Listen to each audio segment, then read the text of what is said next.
Astaghfirullah. Assalamualaikum warahmatullahi wabarakatuh. Alhamdulillah wassalatu wassalamu ala Rasulillah wa ala alihi wa sahbihi wa mawalah wa la hawla wa la quwata illa billahi wa ba'du. Hadirin dan hadirat yang dimuliakan Allah Subhanahu wa taala, alhamdulillah di malam hari ini kembali kita bisa duduk di Masjid Muhajirin. Salawat dan salam kita haturkan kepada Nabi besar Nabi Muhammad sallallahu alaihi wa ala alihi wasallam. Kita lanjutkan kajian kita, masih membahas tafsir singkat dari surah Al-Baqarah, dan kita masuk pada ayat ke-17. Allah Subhanahu wa taala berfirman, "Mathaluhum kamathalil ladzi istawqada nara falamma adha'at ma hawlahu dhahaba Allahu bi nurihim wa tarakahum fi dhulumatin la yubsirun summun bukmun umyun fahum la yarji'un." Permisalan mereka orang-orang munafik seperti permisalan orang yang minta dinyalakan api. Maka tatkala api itu menjadi terang dan menerangi sekitarnya, maka Allah Subhanahu wa taala hilangkan cahayanya dan Allah tinggalkan mereka dalam kegelapan sehingga mereka tidak bisa melihat. Mereka bisu tuli dan juga buta, dan mereka tidak akan bisa kembali. Ma'asyiral muslimin yang dimuliakan Allah Subhanahu wa taala, ayat ini masih menjelaskan tentang watak dan sifat orang munafik. Dan di sini Allah Subhanahu wa taala ingin menjelaskan soal permisalan orang-orang munafik. Dan permisalan dalam Al-Quran itu banyak, dan Allah Subhanahu wa ta'ala tidak pernah malu untuk membuat permisalan. Innallaha la yastahi an yadriba mathala. Allah tidak malu untuk membuat sebuah permisalan, dan dijadikan sebuah permisalan dalam Al-Quran itu untuk dijadikan ibrah dan pelajaran. Dan tidak ada yang tahu soal permisalan yang Allah buatkan misal dalam Al-Quran kecuali orang-orang yang punya ilmu. Makanya para ulama kalau membaca Al-Quran kemudian lewat di sebuah permisalan Allah, kalau mereka tidak paham mereka menangis. Kenapa para ulama menangis? Karena menunjukkan bahwa dia tidak ahli, dia tidak paham dengan permisalan itu. Padahal permisalan dibuat itu untuk dijadikan ibrah dan pelajaran. Lah di sini Allah Subhanahu wa taala membuat permisalan tentang orang-orang munafik, permisalan dunia dan permisalan akhirat. Dan di sini Allah buat dua permisalan. Pertama permisalan nariyah, permisalan api. Yang kedua permisalan ma'iyah, permisalan air. Jadi Allah membuat permisalan orang munafik dengan api dan dengan air. Seperti apa permisalan dengan api dan dengan air itu? Di sini Allah mengatakan masaluhum kamatsalil ladzi istawqada nar. Permisalan orang-orang munafik itu seperti permisalan orang yang meminta dihidupkan api. Seseorang meminta kepada orang lain untuk menghidupkan api, maka setelah api itu nyala tentu akan terang. Kalau api dihidupkan kan tentu akan keluar cahaya dari api itu.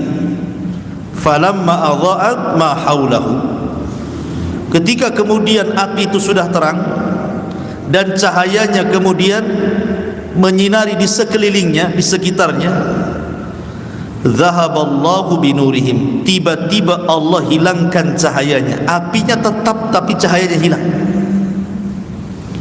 Kan aneh gitu ya, biasanya api itu pasti ada cahaya. Ini enggak, apinya nyala tapi cahayanya enggak ada. Wa tarakahum fi dhulumat. Bukan masalah itu saja, setelah hilang cahayanya kemudian tinggal apinya saja, maka api itu justru menyakiti mereka. Karena ada api pasti ada asap. Sudah gelap, kemudian keluar asap yang kemudian meliputi sekitarnya, kemudian di tengah malam. Makanya Allah mengatakan la yubsirun, menjadikan mereka tidak bisa melihat. Apa maksudnya di sini? Kenapa Allah Subhanahu wa taala mempermisalkan orang-orang munafik seperti orang yang meminta dihidupkan api? Maksud api di sini adalah dinul Islam, agama Islam. Jadi orang-orang munafik meminta bahwa dirinya supaya diakui keislamannya. Jadi orang-orang munafik itu masuk Islam supaya diakui keislamannya oleh manusia, bukan oleh Allah. Sehingga ketika kemudian Islamnya bermanfaat untuk dirinya, Islamnya kan untuk bermanfaat untuk dirinya, karena kalau orang sudah masuk Islam terjaga hartanya, terjaga darahnya, terjaga kehormatannya, terjaga keluarganya. Dia bisa menikahi wanita-wanita muslimah. Dia diperlakukan seperti perlakuan terhadap orang-orang muslim. Artinya orang-orang munafik itu mendapatkan manfaat di dunia. Seperti di sini permisalan api. Ketika kemudian apinya sudah nyala, dia pun sudah masuk Islam, begitu ya. Kemudian dengan api yang menyala itu manfaat di sekelilingnya, artinya dia pun mendapatkan manfaat dari Islam itu. Tetapi ketika dia sudah meninggal dunia, masuk ke alam kubur, kemudian nanti dibangkitkan di padang mahsyar, zahaballahu binurihim, maka di kuburan mereka tidak akan mendapatkan cahaya Islam itu. Mereka gelap, enggak manfaat keislaman di dunia yang sama sekali. Zahaballahu binurihim, maka Allah hilangkan cahaya mereka. Wa tarakahum, dan Allah biarkan mereka dalam kuburan-kuburan mereka atau di padang mahsyar mereka, fi dhulumah, di atas kegelapan-kegelapan, la yubsirun, dan mereka tidak bisa melihat. Begitulah Allah Subhanahu wa taala membuat permisalan orang-orang munafik. Di dunia memang kesannya mereka sama dengan kita muslim, tapi di akhirat baru nampak kekafirannya. Karena sekali lagi orang munafik itu menampakkan Islam dan menyembunyikan kekafiran. Itu disebut munafik. Makanya Allah Subhanahu wa taala katakan summun, karena orang munafik itu mereka bisu, bukan tidak bisa bicara, mereka tidak mau bicara dengan kebenaran. Bukmun, mereka tuli karena tidak mau mendengar kebenaran. Umyun, mereka buta karena tidak mau melihat kebenaran. Lah kalau lisannya tidak mau mengucapkan kebenaran, kemudian telinganya tidak mau mendengar kebenaran, kemudian matanya tidak mau melihat kebenaran, pasti la yarji'un, enggak mungkin mereka kembali. Bagaimana cara kembali kepada hidayah sementara alat-alat hidayah mereka tutup? Ya. Kan alat-alat ilmu itu mata, alat ilmu. Kemudian telinga, alat ilmu. Penglihatan, kemudian lisan, alat ilmu. Lah kalau alat-alat ilmunya ditutup, mungkinkah orang ini akan kembali kepada hidayah? Mustahil, la yarji'un. Makanya Allah mengatakan fahum la yarji'un, mereka akan kembali. Orang munafik itu selamanya mereka akan munafik. Tidak akan kembali ke dalam Islam yang hakiki. Ini permisalan yang pertama. Ini disebut permisalan nariyah namanya. permisalan dengan api. Kemudian yang kedua, permisalan dengan air. Allah mengatakan au qasayyibin minas sama fihi dhulumatun wa ra'dun wa barqun yaj'aluna asabi'ahum fi adhanihim minas sawa'iqi hadharul maut wallahu muhitum bil kafirin. Permisalan yang kedua yang disebut dengan permisalan ma'iyah, permisalan air, atau kasayyibin minas sama. Kondisi orang-orang munafik itu seperti hujan yang turun sangat deras dari langit. Fi dhulumat, maksudnya di tengah-tengah kegelapan malam. Jadi sudah malam gelap gulita, tiba-tiba hujan turun sangat deras-derasnya. Cukup sampai di situ? Tidak. Tiba-tiba aradun, ada kilat, wabarkun, ada petirnya lagi.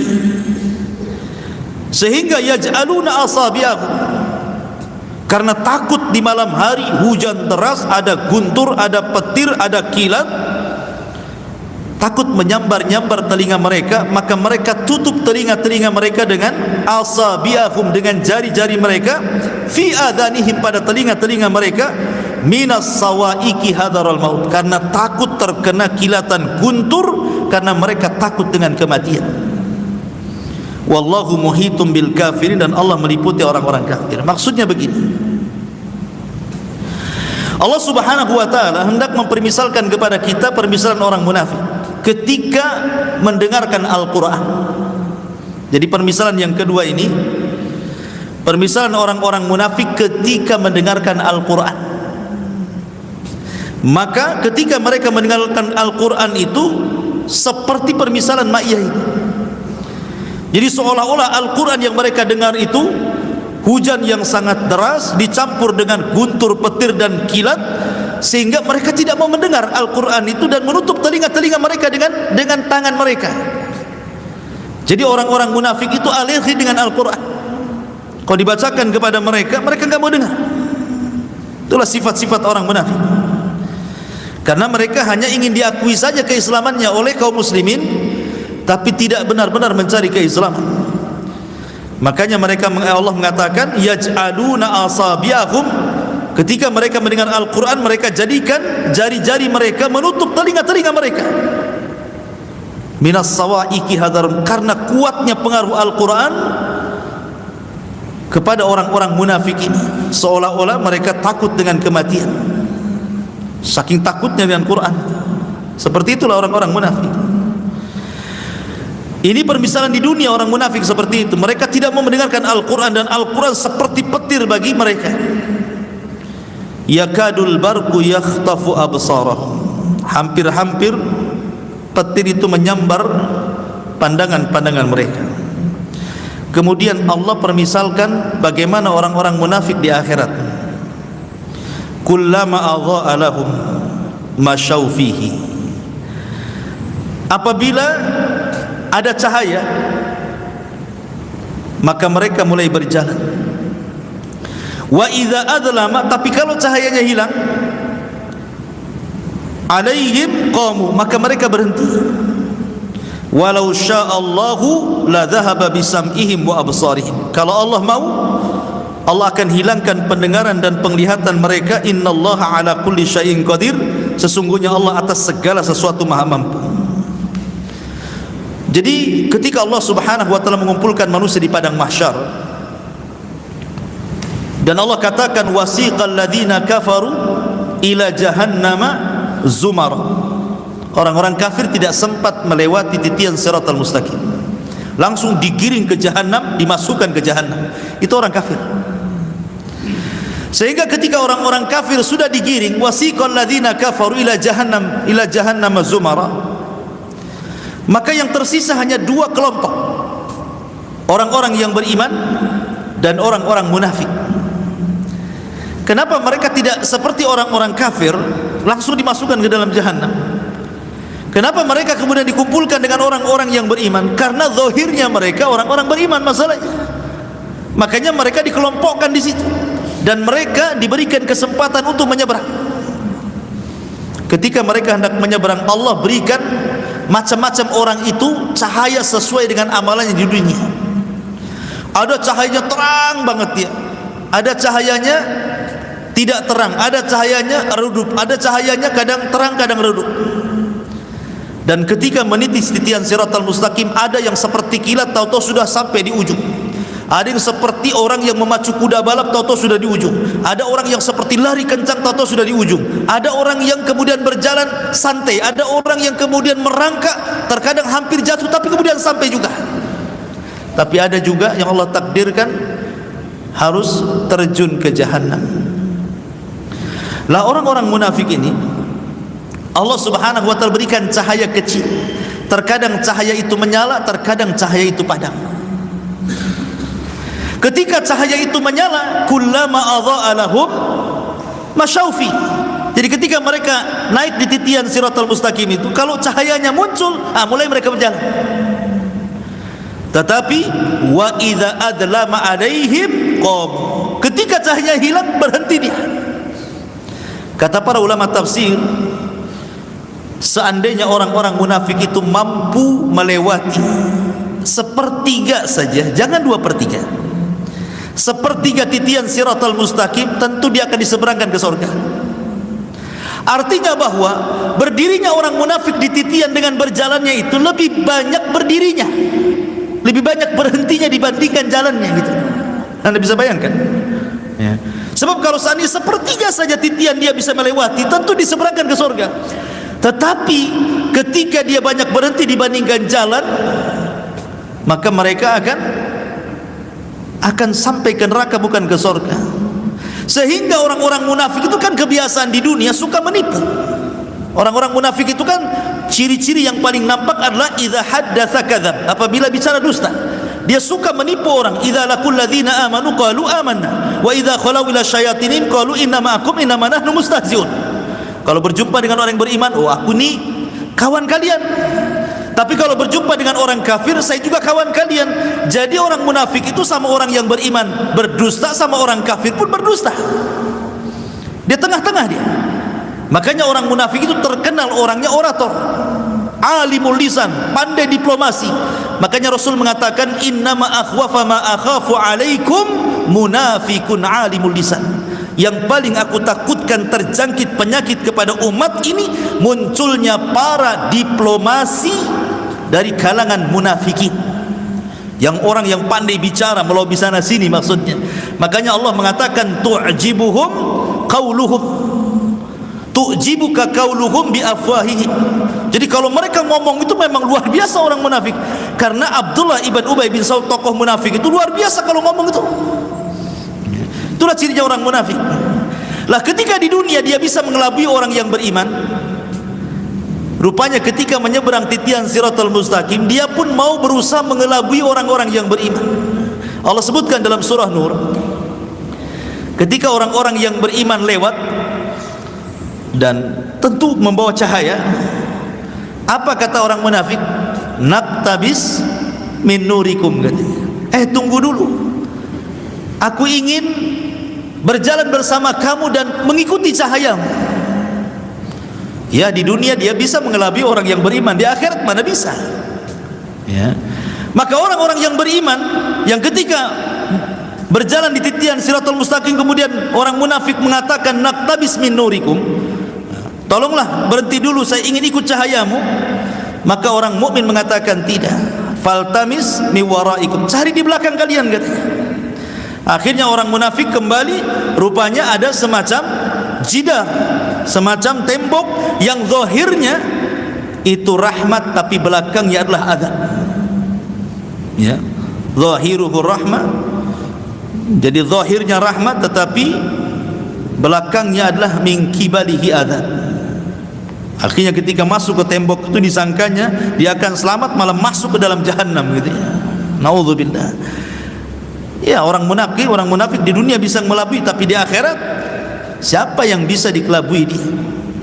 Ini permisalan orang-orang munafik yang disebut dengan permisalan ma'iyah namanya, permisalan api. Kemudian setelah Allah Subhanahu wa taala menyebutkan sifat-sifat orang yang beriman, kemudian menyebutkan sifat-sifat orang kafir, kemudian menyebutkan sifat-sifat orang munafik, maka Allah tutup ayatnya, ya ayyuhan nas ubudu rabbakumul ladzi khalaqakum walladzina min qablikum la'allakum tattaqun alladzi ja'ala lakumul arda firashan was samaa'a binaan wa anzala minas samaa'i ma'an fa akhraja bihi minats thamarati rizqan lakum fala taj'alu lillahi andadan wa antum ta'lamun. Wahai manusia, manusia ini mencakup mukmin, kafir, munafik. Wahai manusia, seolah-olah ingin mengatakan, hei orang yang beriman, hei orang kafir, hei orang munafik, begitu. U'budu rabbakum, sembah Rabb kalian, tauhidkan Rabb kalian. Alladzi khalaqakum, yang telah menciptakan kalian, walladzina min qablikum, dan menciptakan orang sebelum kalian, la'allakum tattaqun, agar kalian bertakwa.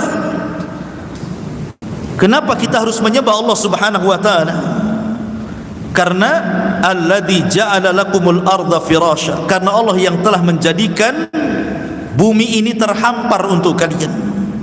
Was samaa'a binaa, dan menjadikan langit itu bangunan sebagai atap kalian. Wa anzala minas samaa'i ma'an, dan Allah turunkan dari langit itu air. Fa akhraja bihi minats thamarat, maka Allah keluarkan dengan air itu berbagai macam thamarat, buah-buahan, rizqan lakum, sebagai rizki bagi kalian. Fala taj'alu lillahi andadan wa antum ta'lamun, maka janganlah kalian menjadikan bagi Allah tandingan-tandingan jikalau kalian mengetahuinya. Ada sebuah kaidah yang harus diketahui seorang mukmin tentang nikmat Allah, kenapa kita harus menyembah Allah Subhanahu wa taala. Pertama al-ijad.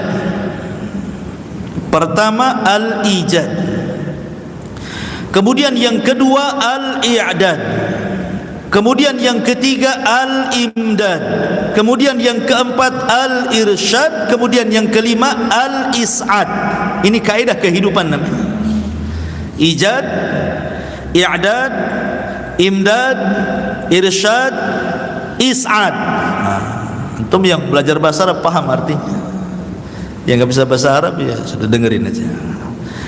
Yang pertama ijad. Ijad itu artinya mengadakan, menciptakan. Yang menciptakan alam semesta ini adalah Allah. Allah yang menjadikan ada langit, ada bumi, dan ada apa yang ada di permukaan bumi, dari lautnya, dari gunungnya, dari macam-macamnya. Ini disebut ijad. Allah menciptakan segala sesuatunya. Untuk siapa? Untuk kita. Ya, kenapa Allah ciptakan laut berbagai macam ikannya? Kenapa Allah menciptakan hutan berbagai macam buah-buahannya dan binatang-binatangnya? Kenapa Allah menciptakan sawah berbagai macam biji-bijiannya? Itu untuk siapa? Untuk kita, manusia. Allah ciptakan itu semua, itu yang disebut dengan ijad. Ini satu. Setelah Allah Subhanahu wa taala ciptakan nih fasilitas ini untuk kita, baru yang kedua disebut i'dad. Allah persiapkan semuanya. Jadi setelah Allah menciptakan langit dan bumi, Allah persiapkan semuanya itu. Ini lautan sebelah sini, ini sungai sebelah sini, ini hutan sebelah sini, ini daratan sebelah sini, ini yang lautan sebelah sini. Allah persiapkan semuanya. Setelah Allah ciptakan itu, Allah atur tuh satu-satu tuh dengan tertibnya. Allah mengatur mana posisi laut, mana posisi gunung, mana posisi hutan, semua diatur oleh Allah Azza wa Jalla. Untuk siapa? Untuk kita. Kemudian yang ketiga al-imdad. Al-imdad itu artinya Allah perbanyak. Ketika Allah Subhanahu wa taala ciptakan umpamanya ini satu buah mangga. Satu buah mangga akhirnya berbuah sampai ratusan buah mangga tuh. Kemudian dari buah mangga yang ratusan itu kan ada biji dalamnya tuh. Akhirnya dari setiap satu biji itu tumbuh mangga yang pertama, mangga kedua, mangga ketiga. Dari satu mangga akhirnya jadi 100 mangga dari biji itu. Itu disebut imdad. Allah tidak membiarkan adanya kepunahan. Tetap satu pohon ini akan menghasilkan ribuan pohon. Nanti dari ribuan pohon jutaan pohon, dari jutaan pohon miliaran pohon, gitu loh maksudnya. Jadi Allah tidak akan membiarkan adanya kepunahan. Untuk siapa? Untuk kita. Bahkan ada satu buah itu sampai ribuan bijinya tuh. Itu kalau ribuan biji tumbuh ya, sebanyak itu tumbuh-tumbuhan itu disebut imdad. Kemudian setelah imdad, yang keempat irsyad. Allah ilhamkan kepada kita. Allah ilhamkan kepada manusia mana yang boleh dimakan, mana yang tidak boleh dimakan, mana ikan yang beracun, mana yang tidak, mana buah-buahan yang enak, mana yang tidak, mana yang boleh dimakan, mana yang tidak, mana daun-daunan yang bisa dimakan, mana tidak. Allah ilhamkan kepada kita berbentuk irsyad. Diarahkan begini, ini yang boleh, ini yang tidak, ini yang boleh, ini yang tidak. Kemudian yang terakhir is'ad. Baru Allah berikan kebahagiaan. Dengan makan ini akhirnya kenyang, dengan makan ini akhirnya sehat, dengan makan ini akhirnya sehat, sembuh, macam-macam kan. Coba bayangkan, ini semua nikmat dari Allah kan. Pertama Allah ciptakan, Allah persiapkan, Allah perbanyak, Allah arahkan, Allah berikan kebahagiaan. Itu yang Allah katakan, alladzi ja'ala lakumul arda firasya. Allah jadikan bumi terhampar, ijad. Kemudian was-samaa'a bina'an, imdad. Wa anzala minas samaa'i ma'an fa akhraja bihi minas thamarati rizqan lakum. Ada rizki, ada imdad dan ada irsyad, dan di sini juga ada is'ad. Lah dari 5 kaidah ini Allah hanya minta kepada kita, fala taj'alu lillahi andadan wa antum ta'lamun. Jangan jadikan Allah itu tandingan, karena yang memberikan nikmat itu Allah kepada kita. Kalau saya analogikan seperti ini, seandainya nih saya punya anak. Anak ini saya sekolahkan mulai dari TK, kemudian SD, kemudian SMP, kemudian SMA, kemudian kuliah, S1, S2 sampai doktor, sampai profesor, sampai punya perusahaan, sampai kaya dia. Saya yang arahkan dari bayi, dari brojol sampai jadi pengusaha. Sudah sukses, ini pengusaha ini, anak saya ini. Tiba-tiba kemudian dia mengirim uang bulanan sebagai balas budinya, bukan ke saya yang membesarkan, tetapi ke tetangga saya. Marah enggak antum itu kalau punya anak kayak gitu? Antum yang besarkan, antum yang nyekolahkan, gila sudah ada gaji dikirim ke tetangganya. Apa enggak murka kita ini? Seperti itulah Allah Subhanahu wa taala. Walillahi matsalul a'la. Loh, Allah yang kasih semuanya, tiba-tiba Tuhan lain pula yang antum sembah. Apa enggak murka Allah Subhanahu wa taala? Makhluk aja bisa murka tuh. Kalau seandainya semua yang kita berikan tiba-tiba balas budinya kepada orang lain, kita aja bisa murka. Walillahi matsalul a'la. Tentu permisalan Allah lebih tinggi lagi dibandingkan permisalan kita.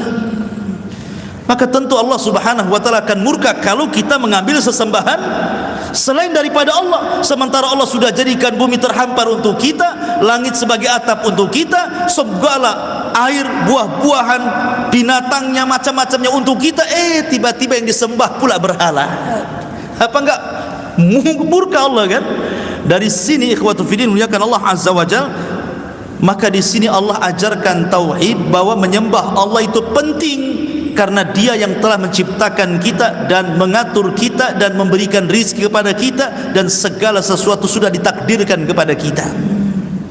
Maka tidak layak bagi kita untuk menyekutukan selain daripada Allah Subhanahu wa taala.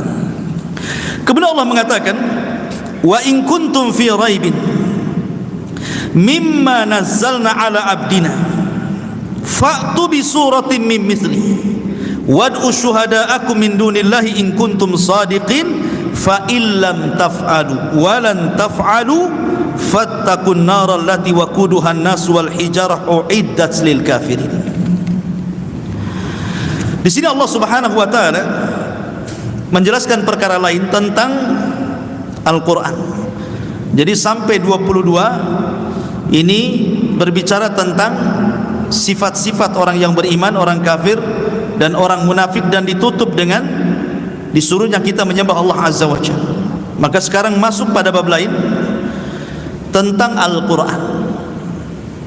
Allah Subhanahu wa taala mengatakan, wa in kuntum fi raibin, jika kalian ragu-ragu.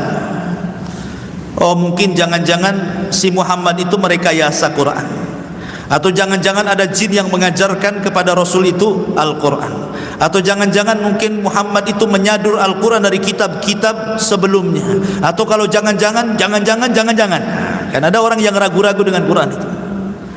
Kalau memang kalian ragu-ragu dengan Al-Quran, bahwa Quran itu tidak datang dari Allah subhanahu wa ta'ala, maka Allah subhanahu wa ta'ala katakan, fa mimma nazzalna ala abdina fa'tu bi suratin. Coba datangkan satu surat saja, tidak usah satu Quran, satu surat saja.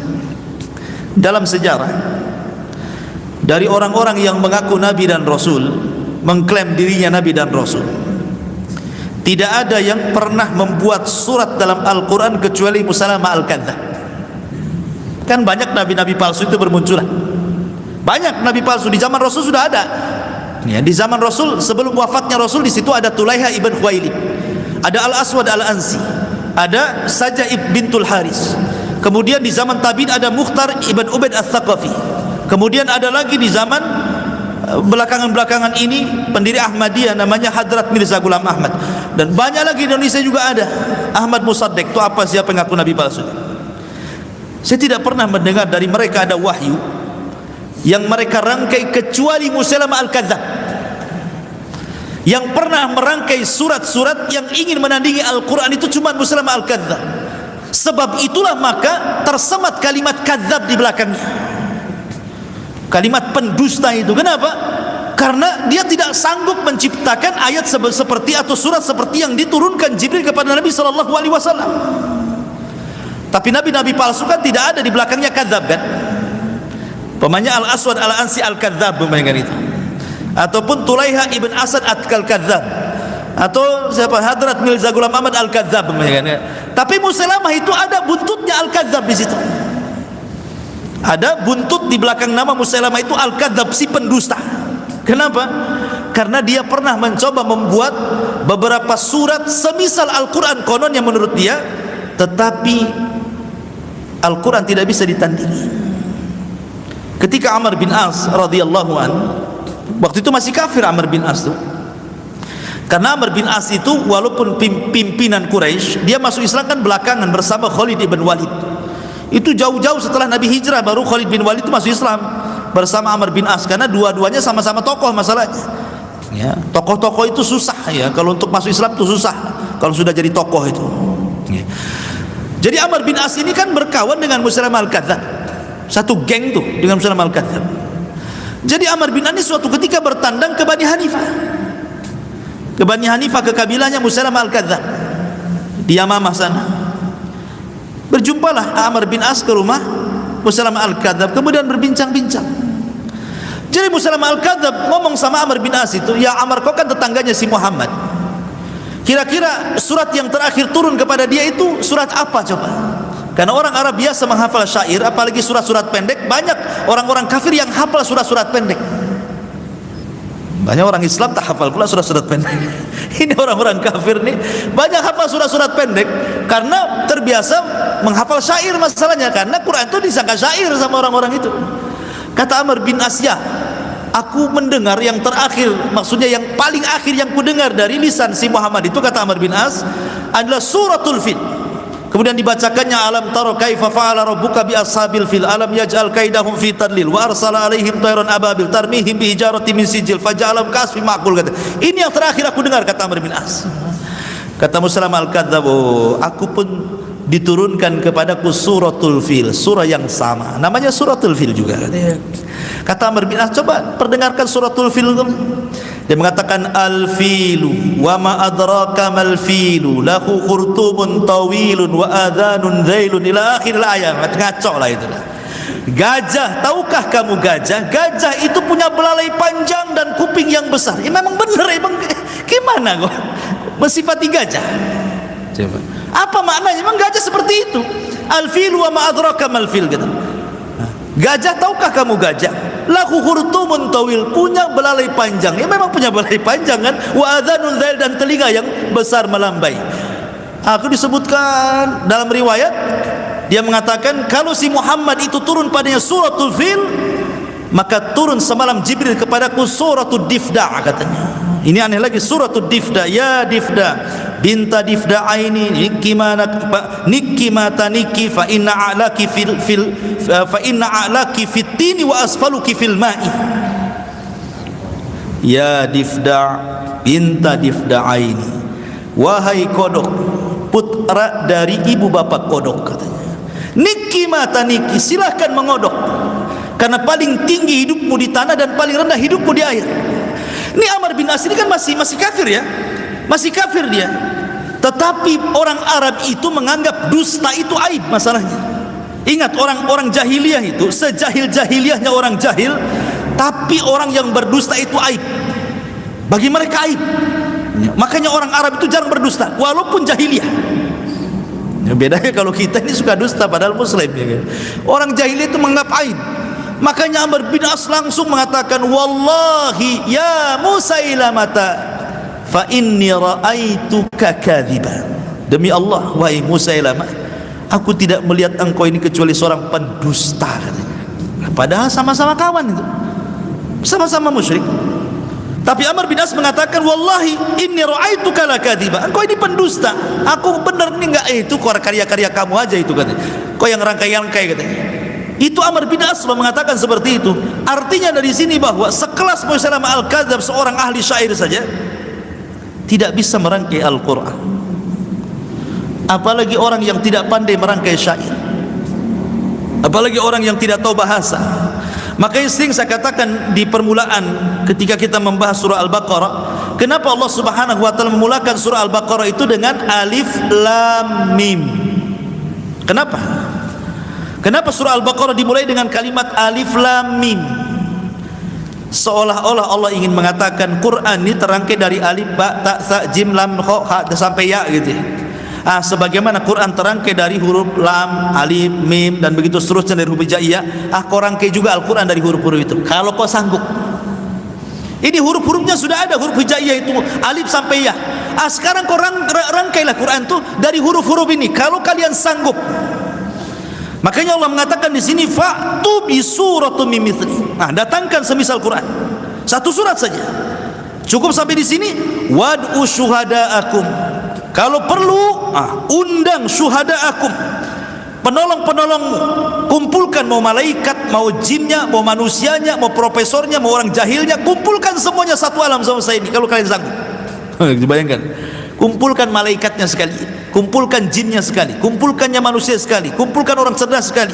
Fa'tu bi suratim min mithli. Datangkan semisal Al-Quran. In kuntum shadiqin. Kalau kalian memang benar, kalian sanggup membuat Al-Quran, maka Allah bantah fa illam taf'alu, jika kalian tidak sanggup melakukan, walan taf'alu, dan tidak akan mampu melakukannya, fattakun nar, maka takutlah kepada neraka, allati waquduhan nas, yang bahan bakarnya manusia, wal hijarah, dan bebatuan, uiddat lil kafirin, dan itu sudah disiapkan bagi orang-orang kafir. Dari sini menunjukkan bahwa Al-Quran adalah mukjizat yang datang dari Allah Subhanahu wa ta'ala. Tidak ada yang sanggup merangkai seperti Al-Quran. Kemudian Allah Subhanahu wa ta'ala berfirman, wa basyiril ladzina amanu wa amilus salihati anna lahum jannatin tajri min tahtihal anhar kullama ruziku minha min thamaratir rizqan qalu hadzal ladzi ruzikna min qablu wa utubihi mutasyabiha wa lahum fiha azwajun mutahharatun wa hum fiha khalidun. Dan berilah kabar gembira kepada orang-orang yang beriman dan beramal saleh bahwa bagi mereka sorga-sorga. Sorga itu bukan satu, karena Allah menggunakan jamak di sini, sorga. Sorga ya, karena sorga itu memiliki tingkatan-tingkatan. Syekhul Islam Ibn Taimiyah rahimahullahu ta'ala ketika memberikan catatan kepada hadis Nabi sallallahu alaihi wasallam bahwa para penghafal Quran, orang-orang yang punya perhatian Al-Quran di dunia, maka akan dipanggil di sorga di hadapan Allah Azza wa Jalla. Kemudian Allah Subhanahu wa ta'ala akan berfirman kepada orang yang mencintai Quran ini, Iqra wartaq warattil kama kunta turattil fid dunya.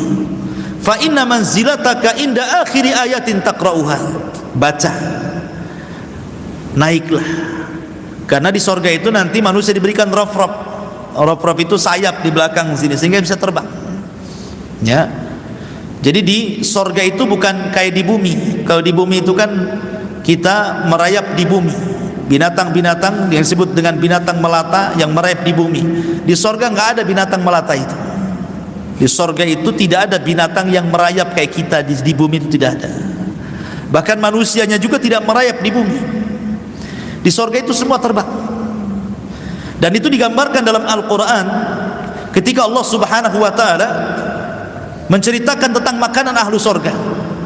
Allah mengatakan tayran mimma yashtahun, tayran mimma yashtahun. Jadi makanan di sorga itu, binatang di sorga itu diistilahkan tayr. Tayr itu artinya burung, terbang. Tayr itu artinya terbang. Burung kan terbang, maka disebut tayr. Kalau pesawat disebut tairah namanya. Pesawat terbang disebut ra'aitu ta'irata yatir. Aku melihat pesawat terbang gitu ya. Burung itu ta'irah, tayr, ya. Jadi artinya binatang sorga itu kata para ulama tidak ada yang merayap kayak di bumi melata, tidak, semua disebut tayr, ya. Walahmi tayrin mimma yashtahun, dan daging binatang yang terbang yang kalian sukai, itu maksudnya. Artinya dari sini ketika kalimat tayrin adalah nakirah, berarti semua binatang di surga itu terbang. Kambing terbang, unta terbang, kuda terbang, semua terbang. Antum aja terbang, ya. Di dunia pengen terbang, cita-cita jadi Superman kan itu. Nanti jadi Superman semua di sana. Karena punya sayap. Semua dikasih rop-rop. Karena bangunan surga itu tergantung-gantung, ya. Jadi Allah Subhanahu wa ta'ala katakan kepada para penghafal Quran itu, Iqra, baca. Wartak, naik. Sambil baca Quran itu dinaikkan sayapnya, sambil naik melewati satu tingkatan surga, dua tingkatan surga, tiga tingkatan, terus sampai beberapa tingkatan ke atas. Warattil, dan tartilkan bacaanmu sebagaimana kau tartilkan bacaan Quranmu di dunia. Fa inna manzilataka, di sini syahidnya, fa inna manzilataka inda akhiri ayatin taqra'uha, karena tingkatanmu di sorga kata Allah disesuaikan dengan banyak tidaknya engkau membaca Quran di dunia.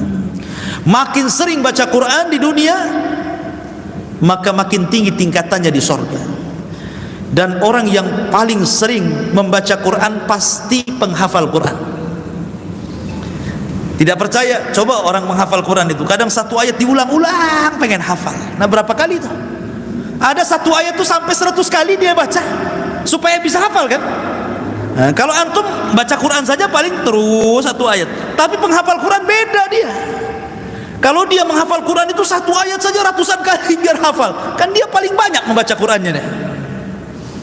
Kalau tidak menghafal Quran sedikit bacaannya. Kalau penghafal Quran pasti banyak. Waktu menghafal aja dia beribu-ribu dia ayat dia baca supaya hafal. Satu ayat saja diulang-ulang berkali-kali, ya.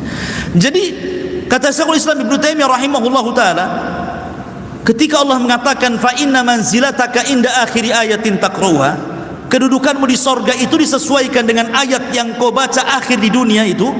Kata Imam Ibnu Taimiyah, ajtahidu, aku beristihad, kata dia, bahwa inna darajatin fil jannah, sesungguhnya tingkatan-tingkatan sorga itu ka'adadi ayatin, ka'adadi jumlati ayati minal Quran, sejumlah ayat dalam Al-Quran. Berapa ayat dalam Al-Quran? 6.400-an lebih, kurang lebih lah 6.400-an. Kalau nggak yakin ya, itu hitung sendiri di rumah. Tuh 2, 3, ya gitu. 6.400-an lebih, kurang lebih. Itu jumlah ayat se-Al-Quran. Artinya kalau seandainya jumlah ayat itu 6.400 kurang lebih, maka segitu jugalah jumlah tingkatan sorga itu. Dan satu tingkatan sorga ke tingkatan sorga kedua itu jaraknya seperti langit dan bumi. Jarak antara sorga, tingkatan sorga ke tingkatan sorga berikutnya itu seperti jarak langit dan bumi. Sementara tingkatan di sorga itu jumlahnya 6.400 kurang lebih sesuai dengan jumlah ayat dalam Al-Quran. Berarti tingkatan sorga itu banyak. Makanya Allah mengatakan di sini annalahum jannatin, sorga-sorga, karena sorga itu banyak dan ada tingkatannya. Kemudian Allah mengatakan tajri min tahtihal anhar, di mana di bawah sorga itu mengalir sungai-sungai. Sungai di sorga jangan sama dengan sungai di dunia. Sungai di dunia itu harus ada tembok kiri kanan, kalau enggak akan mengalir kemana-mana airnya, maka harus dibendung, ya kan? Lihat tuh kalau orang buat parit tuh, pasti akan dibuat di dinding sebelah sini, dinding sebelah sini, baru mengalir airnya di tengah. Di sorga itu tidak ada dinding sebelah kanan, dinding sebelah kiri. Jadi alirannya ya begitu saja ngalir, tapi tidak tumpah ke kiri, tidak tumpah ke kanan. Kalau di dunia, kalau tidak di dinding, tumpah ke kiri ke kanan kan, nggak lurus kemana-mana, jadi telaga jadinya kan. Ya. Tapi di sorga itu kata para ulama tidak ada jidar. Jadi sungainya itu tidak ada kiri kanan, nggak ada dinding, tetapi mengalir seperti itu. Indahnya luar biasa, kuasa Allah Azza wa Jalla. Ya. Kemudian juga kalimat anhar, kenapa menggunakan jamak? Tidak nahrun, tidak mufrad. Karena memang surga itu memiliki banyak sungai, bukan satu saja. Dalam ayat yang lain Allah Subhanahu wa taala mengatakan fiha dari min labanin lam yataghayyar ta'am. Ada sungai susu. Min ma'in dari air yang tidak berubah warnanya. Kemudian min labanin lam yataghayyar ta'am. Kemudian dari air susu yang tidak pernah berubah rasanya. Kemudian min asalin musaffa. Kemudian dari air madu yang tersaring. Kemudian min khamrin ladzati lisyaribin, dari khamar yang lezat bagi para peminumnya. Jadi ada 4 aliran air yang memang khusus bagi penduduk surga. Pertama, air bersih. Di dunia cari air bersih kayak depan saya ini harus beli. Gak bisa kita cari air bersih di dunia ini beli, ATB aja kita bayar, ya kan? Di dunia tuh cari air bersih setengah mati. Kalau nggak bayar, datang ke Jabal Uhud, di situ ada telaga biru, antum ke situ setiap hari bawa jerigen. Siapa mau ke telaga biru bawa jerigen berkilo-kilo masuk ke hutan? ATB dialirkan, bayar kita sama ATB. Di dunia lo cari air bersih bayar. Kemudian yang kedua, air susu yang tidak berubah rasanya. Kalau kita minum nih, sekarang sedulah pulang ke rumah, ambil susu, masukkan ke gelas, jangan diminum, biarkan 2 bulan. Setelah 2 bulan coba minum, kira-kira rasanya gimana tuh? Setelah 2 bulan dibiarin, habis itu diminum. Kalau enggak mencret, ya enggak tahu saya, ya. Sudah fermentasi, sudah rasanya enggak karu-karuan kan? Itu susu di dunia. Sementara Allah mengatakan min labanin lam yataghayyar ta'amu. Susunya di surga itu tidak berubah-berubah. Subhanallah, ini kan luar biasa. Kemudian min asalin musaffa. Kalau kita ingin madu gitu kan, kita harus memeras dulu, harus manjat dulu, berperang dulu sama tawon. Kalau mau yang sudah bersih harus beli, masalahnya kan gitu. Di surga min asalin musaffa, sudah tersaring, sudah tinggal nyiduk saja gitu maksudnya. Yang lebih hebatnya min khamrin ladzati lisyaribin, dari khamar yang lezat. Maksudnya lezat tuh kalau khamar di dunia ya, kemudian kita minum, paling rendah sakit kepala dia kalau baru minum, ya kan? Paling tinggi ya tidur disolokan lah itu ya. Apa dia ngomong ngeracok kemana-mana. Pasti orang khamar di dunia ini kalau sudah mabok dia mencela orang, dia menuduh orang. Makanya kenapa hukuman orang yang khamar dicambuk itu seperti hukuman mencambuk seorang yang menuduh wanita baik-baik berzina. 80 kali cambukan kan? Dan itu isi aja Umar bin Khattab. Karena orang mabuk ini terkadang diam fitnah-fitnah orang, ngomongnya nggak jelas. Makanya hukumannya disamakan sama Umar bin Khattab 80 kali cambukan. Di zaman Rasul 40, ditambah di zaman Umar 80. Ya. Kenapa demikian? Karena orang mabuk itu ngomongnya nggak jelas. Paling rendah ya sakit kepala lah kan. Di sorga itu tak ada sakit kepala. Ladzati lisyaribin. Kalau diminum tuh lezatnya luar biasa. Itulah khamar. Makanya kenapa Rasulullah SAW mengancam man syaribal khamra fid dunya lam yashrabhu fil akhirah. Siapa yang mabok di dunia jangan bisa mabok kok di akhirat. Gak akan mabok kok di akhirat, kata Rasul. Ya. Tetapi kata para ulama, apakah hadis ini dipahami zahirnya? Jadi orang yang pernah minum di dunia minuman keras, dia tidak akan minum minuman keras di akhirat, ataukah dia tetap minum? Ulama menjadi dua pendapat. Ada yang mengatakan, dilihat dohir hadis ini, bahwa orang yang pernah minum khamar di dunia, kemudian dia tidak tobat dan mati di atas itu, walaupun dia masuk surga, dia nggak akan dikasih minuman sungai berupa khamar, karena sudah pernah diminum di dunia. Itu satu pendapat. Pendapat yang kedua, ada yang mengatakan tidak, karena di surga itu semua halal, tidak ada yang haram. Tidak ada di surga itu yang ini boleh diminum, yang ini tidak. Semua boleh di surga itu. Ya. Mana ada ini haram, ini haram? Tidak. Di surga itu semua boleh. Tidak ada yang tidak boleh. Kecuali di zaman Nabi Adam saja, itu sebagai ujian. Yang lain boleh kecuali satu pohon ini. Tapi pohon ini sudah tidak ada lagi. Ya, pohon larangan itu sudah tidak ada lagi. Kalau semua umat Muhammad sudah masuk surga, tidak ada lagi pantangan untuk mendekati pohon kehidupan yang disebut dengan syajaratul khuldi itu. Itu hanya untuk ujian kepada Adam, karena sebuah hikmah, karena Adam harus diterjunkan ke bumi, karena Allah yang mengatakan inni ja'ilun fil ardi khalifah, aku jadikan di bumi. Kenapa Adam di sorga? Ya makanya harus turun ke bumi, karena Allah mengatakan di bumi masalahnya kan. Maka dibuatlah ujian, diciptakanlah pohon, dengan sebab itulah Adam akhirnya ke bumi, dan itu sesuai dengan hikmah Allah. Ya. Taib tajri min tahtihal anhar kullama ruziku minha min thamarati rizqa, setiap kali mereka diberikan rizki dari buah-buahan di sorga. Qalu hadzal ladzi ruzikna min qablu, ini buah yang pernah kami rizkikan sebelumnya di dunia. Wa utubihi mutasyabiha, ada kemiripan antara buah sorga dan dunia. Kata Abdullah bin Abbas ketika mentafsirkan ayat ini, dia mengatakan bahwa kemiripan nama buah-buahan di sorga dengan di dunia itu hanya sekedar asma, lal hakikat. Hanya sekedar nama, kesamaan, kemiripan nama, tetapi bukan hakikat. Nama boleh sama tapi hakikat berbeda, gitu maksudnya. Di dunia ada pisang, di sorga ada pisang. Di dunia ada kurma, di sorga ada kurma. Kemudian di dunia ada delima, di sorga ada delima. Di dunia ada pohon anggur, di sorga juga ada anggur. Begitu seterusnya. Ini hanya kesamaan nama, bukan kesamaan hakikat. Karena hakikatnya sorga itu sebagaimana sabda Rasul, a'dadtu li ibadis salihin ma la ainun ra'at wa la udhunun sami'at wa la khatara ala qalbi bashar. Aku siapkan kenikmatan bagi orang-orang soleh di sorga itu, kenikmatan yang tidak bisa dilihat mata, kenikmatan yang tidak bisa didengar telinga, bahkan terlintas pun tidak bisa karena nikmatnya. Jadi hanya kemiripan nama, bukan hakikat. Walahum fiha azwajun mutahhar, dan bagi mereka pasangan-pasangan yang suci, maksudnya para bidadari. Bahkan ada yang mengatakan satu orang itu diberikan oleh Allah 70 bidadari. 70 bidadari ini, setiap satu bidadari memiliki 70 dayang.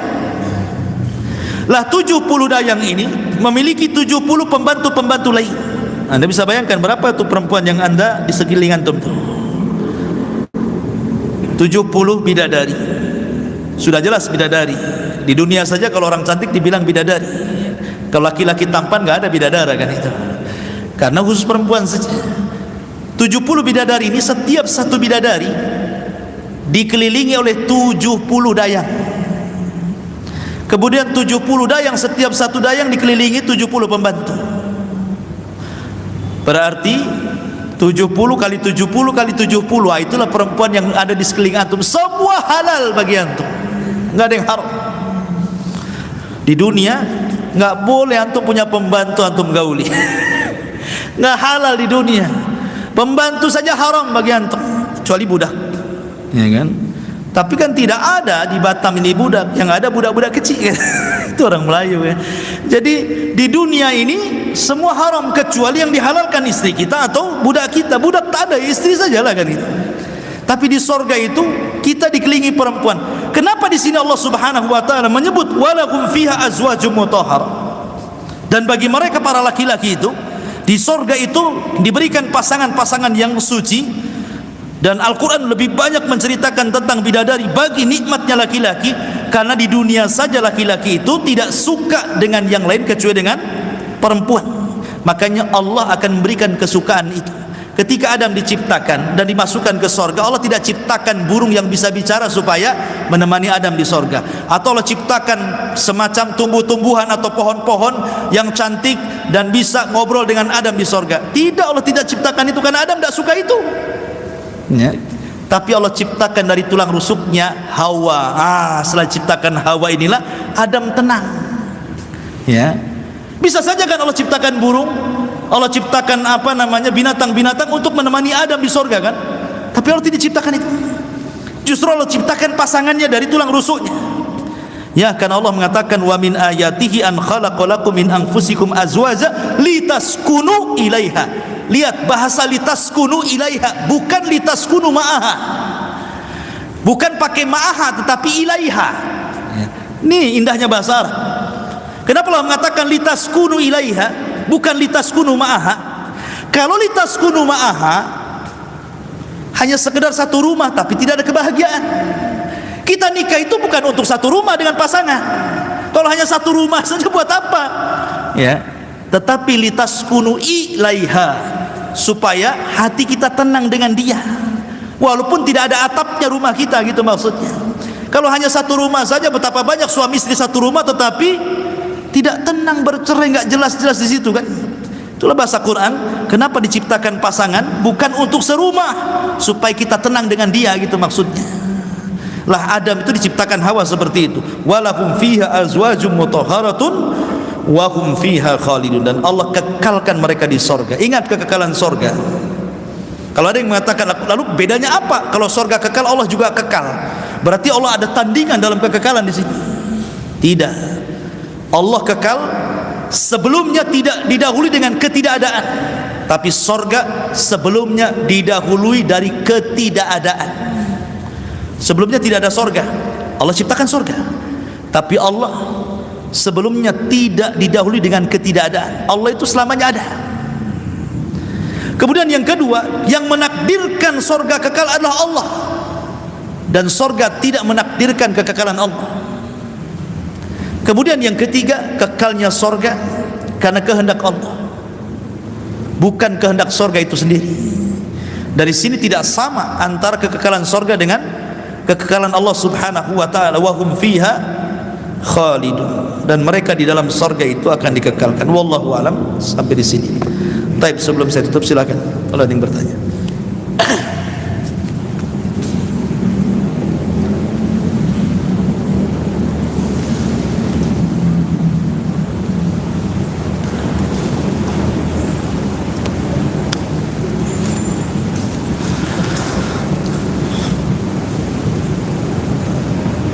Taib, kalau pas, alhamdulillah.